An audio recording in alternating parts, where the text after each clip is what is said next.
সপ্তাহান্ত আজকে আপনি এই উইকেন্ডে কি বসন্তের উইকেন্ডে ময়দানে গিয়েছিলেন, অর্থাৎ ব্রিগেডে গিয়েছিলেন, বিজেপির ব্রিগেডে? যদি না গিয়ে থাকেন তাহলে কিন্তু আজকে আপনি মাংস ভাতটা মিস করলেন। বিভিন্ন মন্দির, এমনকি মন্দিরও আর কি, যাদবপুরের শ্রমজীবী ক্যান্টিন বা বিভিন্ন জায়গায় হোটেল রেস্তোরাঁ, বিভিন্ন জায়গায় গ্যাসের সংকটের কারণে, সিলিন্ডারের সংকটের কারণে, যেখানে বিভিন্ন মন্দিরের ভোগ বিতরণ বন্ধ হচ্ছে, যাদবপুরের শ্রমজীবী ক্যান্টিন সংকটের মুখে, যেখান থেকে হাজার হাজার দরিদ্র মানুষ, তারা এবং মন্দিরেও যারা খাবার কনজিউম করেন তারাও গরিব মানুষ, রেস্তোরাঁ বা বিভিন্ন হোটেল, সেখানেও বন্ধ হয়ে যাচ্ছে খাবার। এরকম সংকট আমরা বোধহয় ইতিপূর্বে দেখিনি। বিশ্বযুদ্ধের সময় হয়েছিল শুনছি, স্বাধীন ভারতে এরকম সংকট হয়নি। আজকে বিজেপির ব্রিগেডে মাংস ভাত হয়েছে কর্মীদের জন্য।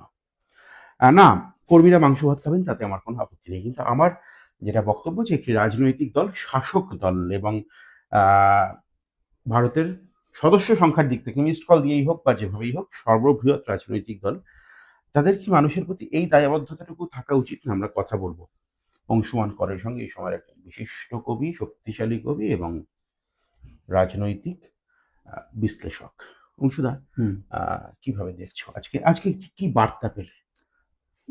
বার্তায় তো আমি পরে যাচ্ছি। যেটা প্রথম, এটা খুব মানে আমি জানি না যে সত্যি সত্যি এর আগে কোনো দল ব্রিগেড সমাবেশে তাদের কর্মী সমর্থকদের মাংস ভাত খাইছে কিনা। আমার নিজেরা করে খাওয়া হয়, মানে সেটা আলাদা। হ্যাঁ, আমি বলছি যে এই যে একটা মানে লার্জ স্কেলে অ্যারেঞ্জমেন্ট, এবং যে সময় এটা করা হলো, তাতে এটা খুব অশ্লীল ঠেকেছে।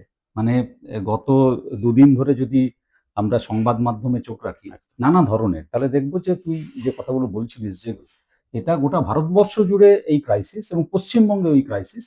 আমরা জানি আমাদের আমরা বর্ধমান শহরে দাঁড়িয়ে কথা বলছি, এখানে যে একটি বড় মন্দির, সর্বমঙ্গলা মন্দির, তারাও ঘোষণা করে ভোগ বন্ধ করে দিয়েছে। একাধিক রেস্তোরাঁ বন্ধ হয়ে গেছে ইতিমধ্যেই। শক্তিগড় আমাদের কাছেই, এই যে ল্যাংচার দোকানগুলো পরপর, এবং দোকানে যারা প্রতিদিন মানে শ্রম দিয়ে অর্থ উপার্জন করেন, দিন আনি দিন খাই, তাদের কাজও চলে গেছে। তারা কয়েকজন বলেছেন, আমি কাগজে পড়ছিলাম, কালকে কি খবর করতে না পারেন কি করবে, তাদের মানে বলেছেন যে এখন আসতে হবে না। তো এই যখন অবস্থা, তখন যদি আমরা দেখতে পাই যে বড় বড় সিলিন্ডার এবং সেখান থেকে রান্না হচ্ছে এবং সাধারণ কর্মী সমর্থকরা মাংস ভাত খাচ্ছেন, তখন প্রথম যেটা মনে হয় সেটা হচ্ছে এই যে এই দলটা গরিব মানুষের দল নয়। এরা মুখে যাই বলুন, দোষ নেই, তারা কর্মী সমর্থকদের কোনো দোষ নেই। আমি তো সেটাই তোকে বলছি, এটা হচ্ছে দলের একটা নীতি এবং মানসিকতার ব্যাপার। প্রথম যে কথাটা মনে হয় সেটা যে এই দলটা গরিব মানুষদের দল নয়, একেবারেই দল নয়। মুখে যাই বলুন যে গরিবদের দল, সবকা সাথ সবকা বিকাশ, কিন্তু বোঝাই যাচ্ছে যে এটা একেবারে সম্পূর্ণভাবে, যেটা আমরা বারবার বলে এসেছি যে বড় বড় পুঁজিপতিদের স্বার্থ রক্ষা করাই বিজেপির একমাত্র কাজ, সেটা খুব অশ্লীলভাবে, খুব দৃষ্টিকটুভাবে আজকের এই ঘটনাটায় আমাদের সামনে মানে স্পষ্ট হয়েছে। যেটা অত্যন্ত গুরুত্বপূর্ণ যে এই তো সবে শুরু, আগামী দিনে কি হবে বোঝা যাচ্ছে না। মানে এই প্রথম ভারতের পররাষ্ট্রনীতি যে কি, মানে একটা অদ্ভুত দোলাচল, একটা দোদুল্যমানতার মধ্যে আমাদের দেশ রয়েছে। হ্যাঁ, প্রথম বেশ কতদিন একদম মানে অখণ্ড নীরবতা, কোনো রকম রিয়াকশন নেই। এরকমটা তো আমরা আগে দেখিনি। এরকমটা তো আমরা আগে দেখিনি। বোঝাই যাচ্ছে যে মাননীয় প্রধানমন্ত্রী, অনেকে বলছেন ওই আমেরিকায় পাওয়া যাওয়া ফাইলের কারণে উনি চাপে আছেন, যে কারণেই হোক, নানা কারণে উনি চাপে আছেন। বোঝাই যাচ্ছে যে স্বাধীনভাবে ভারতবর্ষের বিদেশ নীতি যেভাবে ঠিক হতো এত বছর ধরে, এবং যেভাবে ভারতবর্ষ বিদেশ নীতিকে কার্যকর করছে, স্ট্রং অবস্থান ছিল সেই একদম, এবং ভারতের একটা সম্মান ছিল যে একটা স্বাধীন অবস্থান, জোট নিরপেক্ষ একটা স্বাধীন অবস্থান, এবং যেটাকে সঠিক এবং নৈতিক অবস্থান বলেও বিশ্ব রাজনীতির ক্ষেত্রে মনে হতো, সেটা ছিল। সেই জায়গাটা সম্পূর্ণ নষ্ট হয়ে গেছে আমাদের এই বিজেপি সরকারের আমলে, এবং আরো বিশেষ করে আমাদের মাননীয় প্রধানমন্ত্রীর নানা সময়ের নানা কাজকর্মের জন্য। এবার তুই যেটা আজকে জিজ্ঞেস করলি যে আজকে কি বার্তা, আমি তো বলছি একটাও কিছুই সেই অর্থে বার্তা আসেনি। মানে আমি শুনছিলাম ওর কথা, মনোযোগ দিয়ে শুনছিলাম যে দেখি কি বলেন। এখন যে কথাগুলো বলেছেন সেগুলো খুব বস্তা পচা কথা, একদমই তাই, পুরনো কথা, এবং প্রতিশ্রুতি, একাধিক প্রতিশ্রুতি দিয়েছেন। কিন্তু মানে সেই প্রশ্নগুলো তো উঠবেই যে এই যে প্রতিশ্রুতিগুলো দিচ্ছেন ওরা, এই প্রতিশ্রুতিগুলো কি ভারতবর্ষেরই অন্যান্য রাজ্যে যেখানে ওরা ক্ষমতায় আছেন সেখানে ওরা পালন পালন করেছেন। করতে পেরেছেন? স্পষ্ট উত্তর হচ্ছে না। কর্মসংস্থানের গোটা দেশ জুড়ে অবস্থা কেন? কর্মসংস্থানের কথা ওরা বলছেন। 2 কোটি চাকরি বছরে। তাহলে তাহলে হ্যাঁ, কতগুলো রাজ্যে, সব রাজ্যে নয়, ওরা যে যে সমস্ত রাজ্যে ক্ষমতায় আছে সেই সমস্ত রাজ্যে কিন্তু কেন্দ্র সরকারের হারে ডিএ ওরাও দেন না। হুম। খোঁজ নেই ত্রিপুরায় কি হয়? একদম ত্রিপুরা, তো আসাম। কতগুলো রাজ্যে ওরা ডিএ টুকু দেন, এইটুকু। তার বাইরে কেন্দ্র সরকারের যে হার সেই হারে, তার একদম। বাইরে যে যে প্রতিশ্রুতিগুলি দিয়েছেন, হ্যাঁ, স্বাস্থ্য, মানে শিক্ষা, বাড়ি ঘর হবে, হ্যাঁ, আইনের শাসন প্রতিষ্ঠা হবে, অপরাধীরা প্রত্যেকে জেলে থাকবে। তখন কি এটা হাতরাসের এমন কথা মনে একটা, পড়ে? এই তো বলছি, এমন একটা দল, যে দল মানে একের পর এক ক্রিমিনালদের ক্ষমতায় এসেই জেল থেকে ছাড়া, মুক্তি দিয়েছে, তারা ছাড়া পেয়ে গেছে একের পর এক, এবং তাদেরকে বরণ করা হয়েছে আবার, এবং তাদের বরণ করা হয়েছে। ভিকটিমদেরকে কিভাবে একদম। থ্রেটের তো মুখে সেই দল যদি বলে যে আমরা আইনের শাসন প্রতিষ্ঠা করব, তাহলে তো প্রথম যে আমি যে কথা বললাম, যেটা মনে হয় যে এই সমস্ত কথা যা যা উনি বলেছেন, সেই জন্যই বললাম যে কিছুই পাইনি, সেগুলো সব দেখানো, সাজানো কথা, এর কোনো সারবত্তা নেই। এবং হ্যাঁ। আরেকটা কথা আমি বলছি, যেটা আমার খুব কানে লেগেছে, হুম, ভালো হোক মন্দ হোক, তৃণমূল কি করেছিল সেটা আলাদা কথা, কিন্তু তৃণমূল 2011-র আগে যে স্লোগানটা দিয়েছিল সেটা হচ্ছে বদলা নয়, বদল চাই। বদল চাই।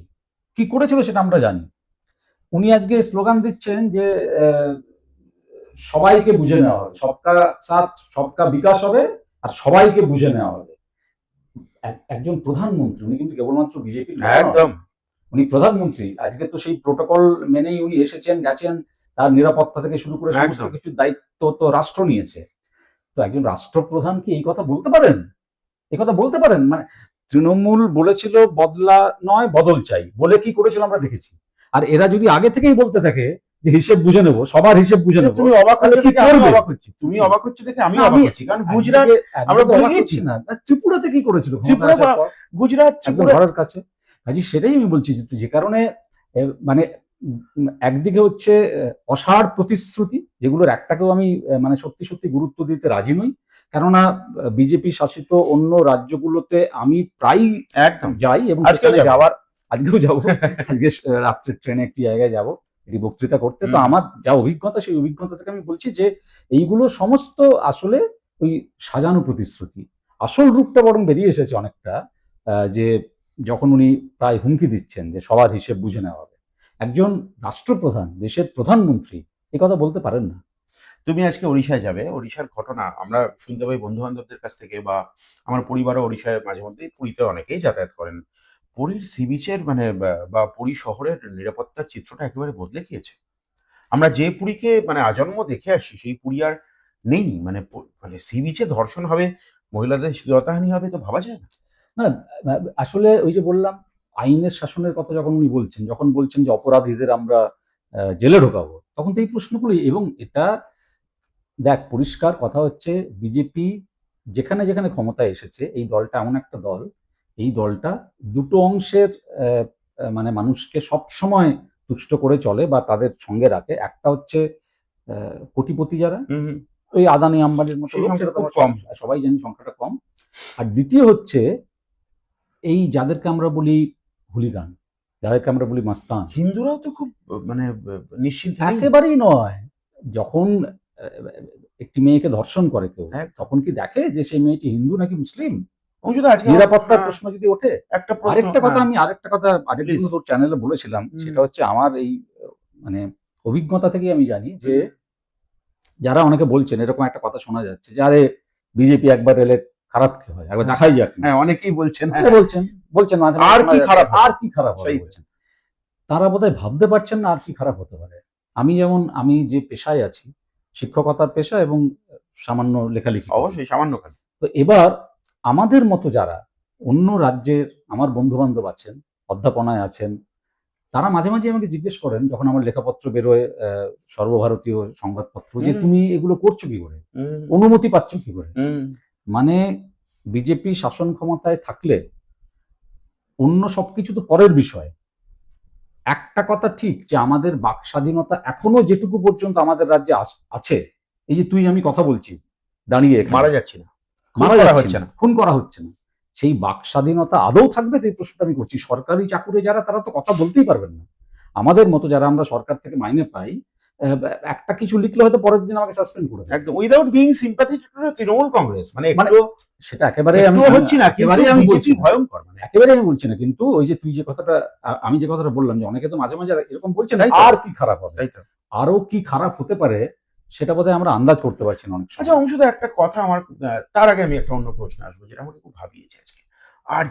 আরজি করের যে ভয়ঙ্কর নৃশংসতম ঘটনা, তাকে আজকে বিজেপি তাস করছে, যে সিবিআই যে তারা হচ্ছে যে স্বরাষ্ট্রমন্ত্রীকে দেখ, রিপোর্ট করেন, এবং হুম, যে স্বরাষ্ট্রমন্ত্রী দেখা করলেন এটাই না বলতে নির্যাতিতা যাচ্ছিলাম, মায়ের সঙ্গে। বিজেপির কোনো অধিকার আছে আরজি কর নিয়ে একটি কথা বলার অধিকারও বিজেপির নেই। যে ভোট মানুষকে আর কত নিচে নামায়। মানে আহ, কি বলবি বল, এবং ওদের ওদের লজ্জা পাওয়া উচিত। তার কারণ এই তো আমি একটু আগে বললাম যে এটা হচ্ছে এমন একটা দল যারা ধর্ষকদের জেল থেকে ছেড়ে দেয় এবং মালা পরিয়ে চন্দনে তাদেরকে বরণ করে। মনোবাদী দল, স্বাভাবিক। তাদের কোনো নৈতিক অধিকারও নেই এই বিষয়টা নিয়ে কথা বলে। হ্যাঁ, এবং পরিষ্কার কথা হচ্ছে যে এই আরজিকর কাণ্ডে আমরা প্রথম দিন থেকে দেখেছি যে বিজেপির, রাজ্য বিজেপির একটা ধরি মাছ নাছুই পানির মতো দৃষ্টিভঙ্গি ছিল। মাঝে খুব গিয়ে আমরা দেখেছিলাম ওই মেয়েটির বাবা মায়ের সঙ্গে যোগাযোগ করার চেষ্টা একদম। করছিল, আবার উল্টো দিকে তাদের নিয়ে এখানে ওখানে যাওয়ারও চেষ্টা করেছিল। আবার উল্টো দিকে আমরা দেখছি যে প্রধানমন্ত্রী, স্বরাষ্ট্রমন্ত্রী সময় দিচ্ছেন না, রাষ্ট্রপতি, হ্যাঁ, একদম। হ্যাঁ, রাষ্ট্রপতি হয়তো সব পদের ঊর্ধ্বে, কিন্তু শেষ পর্যন্ত তো তাই তো, সবাই জানে সবাই জানে হোয়াট গোটা ইজ হোয়াট। বিষয়টা, তাই না? তো সেই সেই সেই দিক থেকে এগুলো তো আমাদের খারাপ লেগেইছে। পশ্চিমবঙ্গের একজন মানুষ হিসেবে এগুলো তো আমাদের সবার খারাপ লেগেছে। সেই জায়গা থেকে পরিষ্কার এই কথাটা বলে দেওয়ার প্রয়োজন এসেছে যে আরজি কর নিয়ে আর যে দলই কথা বলুক না কেন, বিজেপি বলবে না। বিজেপির কথা বলা মানে চলবে না। বিজেপি রাজ্য নেতারা, আমি নাম করে তাদেরকে অস্বস্তিতে ফেলবো না, ব্যক্তিগতভাবে কথা বলেন তারা, আমাকে অন ক্যামেরা বলছে তারা অস্বস্তিতে পড়ছেন, ঢোক গিলছেন যে সিবিআইটা মেনে নিচ্ছি, কোভিড সিবিআই এর ব্যর্থতাটা মেনে নিচ্ছি, তারপরে অন্য কথা বলছেন। আমার মনে হয় যে রাজ্য বিজেপির নেতাদের যদি বা সদিচ্ছা থেকে থাকে, থাকবেই, কেন্দ্রীয় বললাম, নেতারা আদৌ বোধহয় আমি তো বললাম সরকার দখল দুটোর করতে মধ্যে চান না। একটা তফাৎ আছে, পরিষ্কার দুটোর মধ্যে একটা তফাৎ আছে। বিজেপির কেন্দ্রীয় নেতৃত্ব সব থেকে মানে বঞ্চনা করছে রাজ্য নেতৃত্ব। আমি তো দেখ, তার একটা কারণ আছে। বিজেপি দলটা যদি তার গঠনগত বিন্যাস এই মুহূর্তে লক্ষ্য করিস, হুম তাহলে দেখবি ওরা শ্যামাপ্রসাদের কথা বলেন বটে, হুম। কিন্তু বাঙালিদের সেই অর্থে কোনো গুরুত্বপূর্ণ জায়গায় না বাঙালিরা না নেই কিন্তু। না, হ্যাঁ, একেবারেই তো না। রাজ্য বিজেপিকে কেন্দ্র বিজেপি সেই অর্থে আমার ধারণা হচ্ছে যে মানে ধর্তব্যের মধ্যে আনে না। বিজেপি যদি হ্যাঁ। আনতো তাহলে যে যে কাজগুলো মানে করেছে, এই যে ধর সিবিআই, হুম, সিবিআই কখন তৎপর হচ্ছে, ইডি কখন তৎপর হচ্ছে আমরা তো দেখতে পাচ্ছি। হ্যাঁ। যদি কেন্দ্র সরকার চাইতো যে আরজিকর কাণ্ডে সত্যিকারের বিচার দেওয়া হোক, তাহলে এতদিনে কিন্তু বিচার দেওয়া হয়ে যেত তো হতো না। একদম। তো কাজে সেই জায়গা থেকে খুব পরিষ্কার আমি যে কথাটা আবারও বলছি যে কেন্দ্র বিজেপি, বিজেপির কেন্দ্রীয় নেতৃত্ব, আমি বলছি অমিত শাহ, নরেন্দ্র মোদী, এরা আদৌ পশ্চিমবঙ্গের ক্ষমতা দখল করতে চান কিনা সেটা আমার মানে দীর্ঘকালের একটা প্রশ্ন। রাজ্য বিজেপি চায়, রাজ্য বিজেপির নেতাদের কথাবার্তা আচার আচরণ স্বাভাবিক। থেকে চায়, কেননা তারা এখানে বিরোধীর ভূমিকায় আছে নানাভাবে হয়তো ব্যক্তিগত উচ্চাকাঙ্ক্ষা বা একদম রাজনৈতিক হ্যাঁ। রাজনৈতিক বিরোধিতার জায়গা থেকে আদর্শগত জায়গা খুব একটা আছে বলবো না, না, কারণ সেটার প্রশ্ন আমি হ্যাঁ দিচ্ছি না। বা মাঠে ময়দানে রাজনীতি করতে হ্যাঁ গেলে অনেক সময় হয়তো ওদের অনেক কর্মী সমর্থক হ্যাঁ হ্যাঁ আক্রান্ত হচ্ছেন, হ্যাঁ হ্যাঁ। সেখান থেকে ব্যক্তিগত রাগ ক্ষোভ এবং বিজেপির দলগতভাবে অজস্র একটা কর্মী বিজেপি। যাদেরকে মানে আমি এখানে বসে আছে, তুমি বলো অংশুদা, গ্রামে গঞ্জে কি তৃণমূল, কি বিজেপি, কি সিপিএম তুমি করবে, প্রত্যেকেই তো দরিদ্র মানুষ, তারা একদম একটা একদম স্বপ্ন থেকে, একদম বিজেপির পতাকার তলায় গিয়ে একদম। সব থেকে বঞ্চিত হলেন তারা। আমি তো বলছি তোকে, তো সেই কারণে কেন্দ্রীয় নেতৃত্বের বিজেপির আমার মনে হয় না যে দে পশ্চিমবঙ্গ ফেল দখল টু করার প্রোটেক্ট দেয়ার ওয়ার্কার্স। একদম, এবং তাদের পশ্চিমবঙ্গ দখল করার ইচ্ছে আছে বলে মনে হয় না। যদি থাকতো না তাহলে আরজিকর কাণ্ডটাই। দেখ, আমি আরেকটা কথা বলছি এখানে ঘুরিয়ে, সেটা হচ্ছে খেয়াল করে দেখবি, এটা মমতা ব্যানার্জি করেছেন। মমতা ব্যানার্জি, আমি এটা প্রথম থেকে বলছিলাম আরো একটি দুটি চ্যানেলে, যে ওরা জিজ্ঞেস করছিলেন যখন আমাকে যে মমতা ব্যানার্জি এটা কেন করছেন, কেন বলছেন যে এসআইআর করতে দেবো না, সেই তো এসআইআর হলোই। একদম। এটা ওর একটা স্ট্র্যাটেজিক মুভ ছিল হুম হুম। যে যে ইস্যুগুলো পশ্চিমবঙ্গের এবারের বিধানসভা নির্বাচনে, যে ইস্যুগুলো সবচেয়ে গুরুত্বপূর্ণ ইস্যু এসআইআর অন্যতম, সব থেকে আমি গুরুত্বপূর্ণ। বলছি হয়ে উঠতে পারতো। হুম। ধর শিক্ষক নিয়োগে দুর্নীতি, একদম। আরজিকর কাণ্ড, ঠিক আছে, সরিয়ে দাও। প্রত্যেকটা ইস্যু, আমি এই দুটো ইস্যুর কথাই বলছি। এই দুটো ইস্যু নিয়ে গত মানে ২-৩ বছর পশ্চিমবঙ্গ উত্তাল হয়েছে। এই দুটো ইস্যু নিয়ে সেইভাবে লার্জ স্কেলে আর বড় আকারে কোনো কথাবার্তা হচ্ছে। গত ১ মাস ধরে পশ্চিমবঙ্গের এসআইআর। রাজনীতির একটাই বিচার্য বিষয় এসআইআর। এইটা হচ্ছে মমতা বন্দ্যোপাধ্যায়ের একদিক থেকে আমি বলব সাফল্য। কেন উনি ওই যে বিরোধিতা, বিরোধিতা, বিরোধিতা বারবার করে গিয়ে সেটা কতটা সৎ বিরোধিতা, আচ্ছা, কতটা এসআইআর সাজানো। কি আমি তৃণমূল? হ্যাঁ। এবার আমি যেটা আমি তোকে বলতে যাচ্ছিলাম সেটা হচ্ছে এই এসআইআর এর বলটা কেন্দ্র সরকারই আসলে, বিজেপি দলটাই আসলে তৃণমূলকে তুলে দিয়েছে তো। আমি যে কারণেই বলছি যে ওরা যদি সত্যি সত্যি অন্তর থেকে চাইতেন, অনেস্টলি চাইতেন যে এ রাজ্যে তৃণমূল সরকারের পতন হোক, তাহলে না এই রকম অপ্রস্তুত অবস্থায় এবং এই রকম একটা মানে ব্লু প্রিন্ট সাজিয়ে, পরিকল্পনা সাজিয়ে, যা থেকে বিরাট হইচই হবে এবং সমস্ত ইস্যু পেছনে সরে গিয়ে কেবলমাত্র এসআইআর নিয়ে মানুষ কথা বলতে বাধ্য হবে, এবং বলতে হবে, তার কারণ এসআইআর ইজ ইম্পর্টেন্ট, অবশ্যই বলতে হবে, না বলে কোনো মানে উপায় নেই তোমার মানুষের। নাম হয়তো আসেনি, রাজনৈতিক কিন্তু নেতাদের, লজিক্যাল ডিসক্রিপেন্সি একদম অনেক আমি তো গুরুত্বপূর্ণ বলছি, মানুষের নাম আসছে। রাজনৈতিক নেতাদের এই বিষয়টা নিয়ে কথা না বলে উপায় নেই। একদম। এই বিষয়টা তৃণমূল কংগ্রেসকে রাজনীতি করার জন্য উপহার দিল কে? আমি বলবো বিজেপি। যে কারণে আমি বলছি যে আমার নিজের ধারণা কেন্দ্রীয় নেতৃত্ব বিজেপির সত্যি সত্যি চায় না পশ্চিমবঙ্গের ক্ষমতায় একটা বদল হোক। তাই তো, যে জন্য আমি বলছি মাননীয় প্রধানমন্ত্রী আজকে যে কথাগুলো বলেছেন সেই সবকটা কথাই আসলে সাজানো কথা। দে ওয়ান্ট তার টু কোনো keep left away from power. Basically তাই। একদম। ওরা যদি কাউকে ভয় পায় তাহলে বাম দলগুলো এবং এসআইআর কে ভয় কেন্দ্র পায়। করে এবং দেখ, এটাও তো ভুলে গেলে হবে না। আমি বারবার বলছি, এখনই হয়তো অনেকে বলবেন যে হ্যাঁ এক সময় তো জ্যোতি বসুর সঙ্গে ছবি ছিল, ছবি ছিল, কিন্তু সিপিআইএম তো কোনোদিন, ছবি অনেক সময় নানা ক্ষেত্রে নানা প্রয়োজনে তুলতে হয়, কিন্তু সিপিআইএম বা কোনো বাম দলগুলো তো কোনোদিন বিজেপির সঙ্গে জোট করেনি। প্রশ্নই উঠছে না। তো সেই জোটের ইতিহাস এই তো, প্রশ্নে আমার একটা কথা, সেই আমি নাম জোটের করবো ইতিহাস না তো কারণ তৃণমূলের আছে। তো সেই জায়গা থেকে আমি বলছি যে এই দুটো দলের একটা একটা মানে ওপর মহলে, আমি আবার বলছি, আমি নিচু স্তরে বিজেপি কর্মী যারা কাজ করছেন তাদের প্রতি আমার বরং একটা মানে সমবেদনাই আছে। এবং স্বাভাবিক। তারা বোকার মতো লড়াই করছেন, প্রাণ দিয়ে দিচ্ছেন অনেক সময়। তারা বুঝতে পারছেন না জেল যে ভর্তি। বিজেপির কেন্দ্রীয় নেতৃত্ব সত্যি সত্যি চান না পশ্চিমবঙ্গের ক্ষমতা পরিবর্তন হোক। তুমি এই যে এইটা বললে, আমার সেখানে একটা আজকে একটা নতুন অবতার রাজ্য পেলো একজনকে, একজন প্রথিতযশা ডাক্তার চিকিৎসক মানুষ, তিনি আমার ব্যক্তিগত সুহৃদ। তিনি ভালো থাকুন, তার রাজনৈতিক জীবন উজ্জ্বল হোক, সব ঠিক আছে। আমি তাকে দেখেছি কি তৎপরতার সঙ্গে সুজন চক্রবর্তীর হয়ে প্রচার করেছেন দমদমে।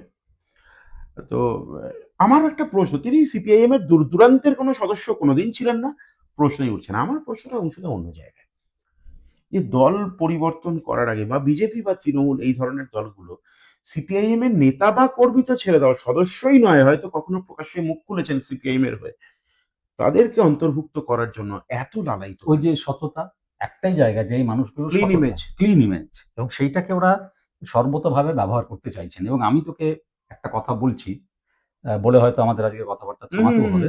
তোমার তারা আছে সেটা না? হচ্ছে যে এটা না একটা প্যাটার্ন আমি লক্ষ্য করছি পশ্চিমবঙ্গের রাজনীতিতে গত কয়েক বছরে। কি প্যাটার্ন? যে বাম দলে যোগ দাও, ছাত্র সংগঠনে হয় যোগ দাও, যুব সংগঠনে যোগ দাও, নইলে বাম সমর্থক হিসেবে দিনের পর দিন সমাজ মাধ্যমে কথা বলতে থাকো, পোস্ট করতে থাকো। এতে কি হয়? তোমার একটা পরিচিতি তৈরি হতে থাকে। তোমার সততা, তোমার অবস্থান নেওয়া, তোমার সাহস, সেগুলো সমস্ত মানুষ অ্যাপ্রিসিয়েট করতে শুরু করে। তোমার একটা গুণমুগ্ধ তৈরি হয়। এবং তারপর এটা হচ্ছে একটা ব্র্যান্ড মেকিং। এই ব্র্যান্ড মেকিংটা করার জন্যে সিপিআইএম এর প্রয়োজন আছে। কিছু, কিছু মানুষ এভাবে এখনো ব্যবহার করছেন। একদম, একদম। আমি তো বলছি যে এই ব্র্যান্ড মেকিংটা হচ্ছে সিপিআইএম ছাড়া হবে না। তৃণমূল কংগ্রেস করে এলে কারোর এই ব্র্যান্ড তৈরি হবে না যে এই মানুষটা সাচ্চা, এই মানুষটা সৎ, এই মানুষটা অন্যায়ের বিরুদ্ধে রুখে দাঁড়াবে, প্রতিবাদ করবে। বিজেপি করে এলেও সেই ইমেজ তৈরি হবে না। যে প্যাটার্নটা আমি লক্ষ্য করছি, যারা সুবিধাবাদী তারা ঠান্ডা মাথায় এই কাজটা করছেন, এবং আনফরচুনেটলি অনেক সময় বাম দলগুলো মানে সেই কাজ করতে দিচ্ছেও, বুঝতে পারছে না যে মানে কি ক্ষতি তাদের হচ্ছে আসলে। হয়তো কিছু করারও থাকছে না অনেক ক্ষেত্রে। খুব পরিষ্কার বিষয় হচ্ছে যে বামেদের সঙ্গে থাকো, বামেদের হয়ে কথা বলো, নিজের একটা পরিষ্কার স্বচ্ছ ভাবমূর্তি তৈরি করো, নিজের ফলোয়ার্স তৈরি করো, এবং তারপর প্রেস্টিজ অফ লেফট। একদম সেটাকে ব্যবহার করে সুযোগ বুঝে নিজের পছন্দের দল, যে দল থেকে তুমি অনেকখানি ভবিষ্যতের রসদ জোগাড় করতে পারবে, সারা জীবনের হয়তো রসদ তোমার জোগাড় করতে পারবে। একটা এমপির পোস্ট পেয়ে গেলে তো অনেক কিছু সারা জীবন ধরে হ্যাঁ। পাওয়া যায়। ব্যাস। অংশুদা, আমার একেবারে শেষ প্রশ্ন, তুমি বেরোবে, তুমি বিজেপি শাসিত রাজ্যে যাবে, তোমাকে শুভেচ্ছা রইল, নিরাপদে ফিরে এসো। আমার একদম শেষ প্রশ্ন, অজস্র ব্রিগেড আমি কভার করেছি, সিপিআইএম এর ব্রিগেড ছেড়ে দাও, ভর্তি ব্রিগেড, অর্ধেক ব্রিগেড, ঢাকা ব্রিগেড, খোলা ব্রিগেড, দক্ষিণেশ্বরের আদলে ব্রিগেড এই প্রথম দেখলাম, মানে 30% থেকে 35%, এখন সংখ্যাটা আরো বেশি হতে পারে, সেই অংশের ভোটার কি সরাসরি বার্তা দেওয়া হলো যে আমরা এলে আমরা তোমাদের হয়ে কথা বলবো না, বাইনারি বোধহয় আরো। ওরা তো মেরুকরণের রাজনীতিটাই চাইছেন। আমি খুব একটা আশ্চর্য হইনি, এটা কবে হবে সেটা দেখার জন্য বরং অপেক্ষমান ছিলাম। বিজেপি তো এই মেরুকরণের রাজনীতিটাই চাইছে। আমি আবার বলছি যে এইগুলো সবই অঙ্কের হিসেবে 35% ভোট বাদ দিয়ে তুমি সরকারে আসার কথা ভাবতে পারো না। সম্ভব না। মূল কথাটা হচ্ছে যে ওরা সরকারে আসুক চাই না আসুক, ওরা চাইছে পশ্চিমবঙ্গের মাটিতে এই ধর্মীয় বিভাজনের রাজনীতিটা প্রতিষ্ঠা পাক, তাহলে বামেরা কখনো চট করে ফিরে আসতে পারবে না। তোকে একদম। ইকুয়েশনটা বুঝতে হবে। যদি মানুষের গরিবি নিয়ে কথাবার্তা হতে থাকে, যদি মানুষের দিন রুটি আনি দিন রুজি খাওয়া নিয়ে। রুটি রুটি সমস্যা নিয়ে কথা হতে থাকে, তাহলে বামেদের ফিরে আসার সম্ভাবনা বাড়ে।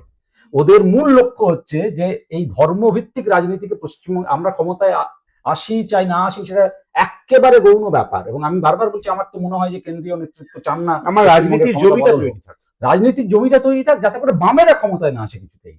জমি তৈরি যদি নাও হয়, এই বিভাজনের জায়গা কিছুটা তো জমি তৈরি হবে। এই বিভাজনের জায়গাটা এমন ভাবে পশ্চিমবঙ্গের মাটির রন্ধ্রে রন্ধ্রে প্রবেশ করুক, যাতে করে এই ধর্মীয় বিভাজন নিয়েই, এই বাইনারি নিয়েই, হিন্দু মুসলিম করতে করতেই মানুষের সমস্ত সময় নষ্ট হয়ে যায়, এবং মূল যে মানুষের সমস্যাগুলো সেগুলো থেকে মানুষের চোখ অন্যদিকে চলে যায়, এবং বামেদের যে প্রয়োজনীয়তা, সেই প্রয়োজনীয়তাকে মানুষ বুঝতে না পারে, জীবন দিয়ে বুঝতে না পারে। কেননা জীবনে তখন ওই খাওয়া পড়ার সমস্যার চেয়েও বড় সমস্যা হচ্ছে যে কালকে আমি আমার ধর্মচারণটা করতে পারবো তো, এই জায়গাটা তৈরি করে দিতে চাইছে বিজেপি। অংশুমান কর যাবেন, আমার প্রিয় অংশুদা যাবেন বিজেপি শাসিত রাজ্যে, তিনি নিরাপদে ফিরে আসুন চাইবো। এতক্ষণ বিজেপির হয়তো মনে হতে পারে আপনাদের অনেক সমালোচনা করেছি, বিজেপি যদি কোনো সদর্থক কাজ করে বলে মনে করি তাহলে তার প্রশংসাও করব। একটা প্রশংসা করছি, অজস্র ব্রিগেড দেখেছি, কোথাও চেয়ার পাতা ব্রিগেড দেখি, আজকে দেখলাম জনসমুদ্র বলা হচ্ছে। একটু ভাবুন, একটা চেয়ার পাতা ব্রিগেড তার কতটা জায়গা লাগে, ঠেসে ঠেসে মানুষ দাঁড়ায়। গত গ্রীষ্মেও আমরা দেখেছি এপ্রিল মাসে বামেদের ব্রিগেড, শূন্য বাম, ঠিক থেকে ভিড়, চেয়ারের নামগন্ধ নেই, মানুষ আরেকজন মানুষকে সামনে দাঁড়াতে অব্দি দিচ্ছে না, আপনি সরে যান আমি দেখব, ঠিক ঠিক করছে মানুষ। এই ব্রিগেডে আমি যাইনি, আজকে আমি ঘর থেকেই দেখেছি, গোটাটা মোবাইলে দেখেছি। আপনি ভাবুন, জনসমুদ্রে চেয়ার ভাসতে পারে? ভালো থাকুন, আপনার চোখ থাক কবির সৌরভের ইউটিউব চ্যানেলে।